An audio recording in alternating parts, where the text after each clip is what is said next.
Okay. So we move from one blockbuster to the other. And this is the other movie I was just referencing a couple minutes ago. Okay. And um, once again, a big, big, big movie. And I'm talking about Transformer Rise of the Beast.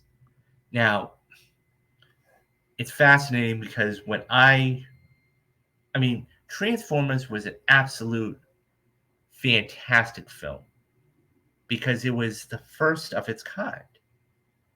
And then slowly but surely, the franchise started to go downhill. And it just became about explosions and, you know, who's going to do what. And the story was really lackluster. And I checked out. I think the last one I saw was Dark Side of the Moon. And I checked out. I think I may have seen some of Age of Extinction too, but I never saw the last night. And there was so much going on with this that they said, okay, we need to reinvent ourselves. And Rise of the Beast, and anybody who's not familiar with it, you have what's known as the Maximals. Um, it's just, it looks interesting. Okay, it looks cool. Michael Bay is not directing, so that's going to be fascinating. Okay, we have another director coming in, and here's the piece from the Hollywood Reporter and what it's tracking for. So it says Transformers: Rise of the Beast tracking for $68 million opening weekend. Transformers: Rise of the Beast is tracking for a solid domestic debut in the $68 million range, early according to early data. Paramount Pictures, Skydance, and Hasbro are looking to the movie to win over the summer audiences and re-energize the marquee movie franchise. Last month, director Stephen Cabell Jr. and stars Anthony Ramos and Dominique Fishback presented the trailer for the movie when taking the stage at CinemaCon. Rise of the Beast opens in the United States on June 9th, time, time for a global rollout. The new film takes audiences on a 90s globetrotting adventure with the Autobots, where they're introduced to a whole new faction of Transformers, the Maximals, who will join the Autobots to fight to save Earth. Ramos Fishback star alongside Luna Laura Valdez, Dean Scott Vasquez, Peter Cullen, Pete Davidson, Ron Perlman, Peter Dinklage, and Michelle Yeoh. Joby Harold, Josh Peters, and Eric and John Holber wrote the script based on the story for Harold. And then you have Don Murphy, Michael Bay, and Duncan Henderson producing. And EPs in the film, of course, is Steven Spielberg, Brian Goldner, David Elzer, Dana Gerber, John Gruber, and others. Okay, let's talk about this real quick because this is interesting. And it's interesting because you have a movie, okay, in Fast 10 that's coming out this weekend.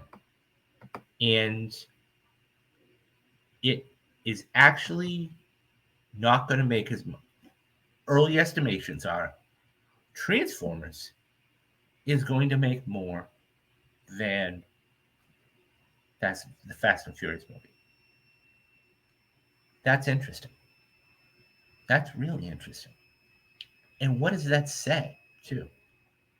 It says a couple of things to me. Number one, people are done with the Fast and Furious. They're just done. Okay? They are completely done. Number two, it says that not only are they done, but they don't want any more.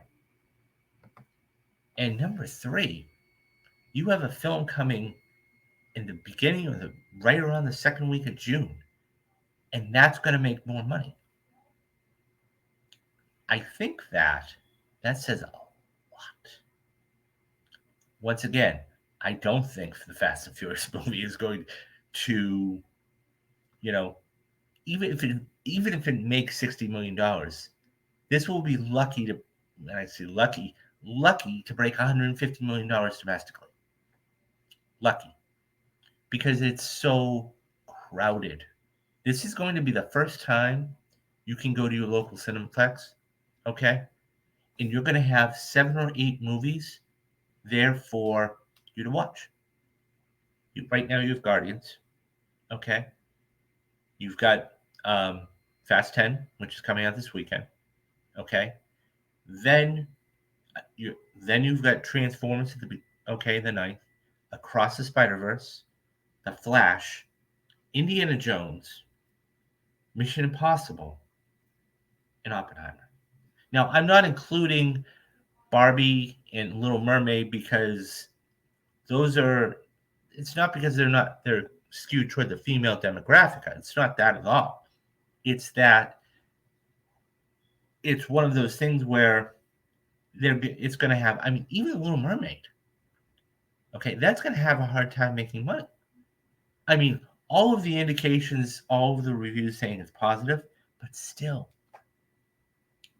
So to have this make nearly $70 million is very good.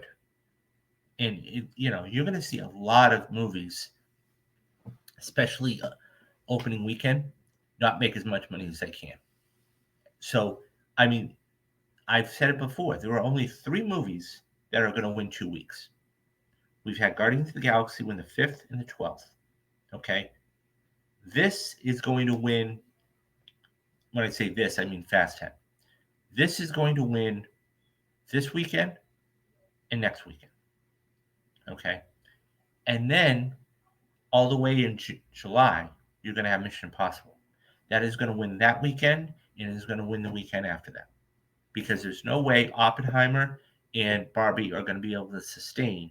Not only are they going to be fighting against each other, okay, but they're going to try and have to sustain the second week for Mission Impossible. Because I've always said it, guys. It's not about the opening week. It's about the second week. Because if you open big, okay, it usually falls off a lot. In a grand scheme of things, you want between 40 to 50%. 50 to 60% is average. You do any more than 60%, it falls off a cliff. And all you got to do is take a look at Ant-Man. It dropped off 70%. Now, on the flip side of the coin, the fact that Guardians was able to only drop off 50% is huge. It's huge. So, I think this is it's big stuff, and I think that once again, this is going to be another movie that I'm going to be doing a spoiler cast for. I'm going to be doing spoiler cast for all these movies, and so June's going to be packed. June is going to be packed. So, what do you think, guys? Do you think that $6 to $8 million is right around par for Transformers? Do you think it'll make more than $68 million? Are you looking forward to the new Transformers movie? Leave me your thoughts down in the comments and I'll get back to everybody.